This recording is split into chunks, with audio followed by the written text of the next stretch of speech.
Abiso para sa ating commuters, magsasagawa ng transport strike o tigil pasada ang ilang grupo ngayong linggo bilang protesta sa malawakang korupsyon sa ating pamahalaan.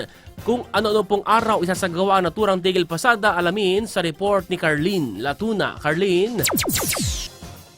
Dahil anila sa pangungurakot ng perang pinagpaguran ng mga tsuper, magkakasa ng transport strike ang grupong Piston at Manibela ngayong linggo.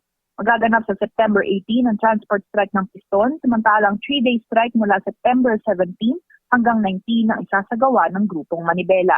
Parehong kinundena ng mga grupo ang excise tax ng langis na anilay na pupunta lamang sa bulsa ng mga politiko at kontratista. Maliban sa transport strike, inanyayahan rin ng mga grupo ang publiko na sumama sa malawakang protesta sa Luneta sa September 21.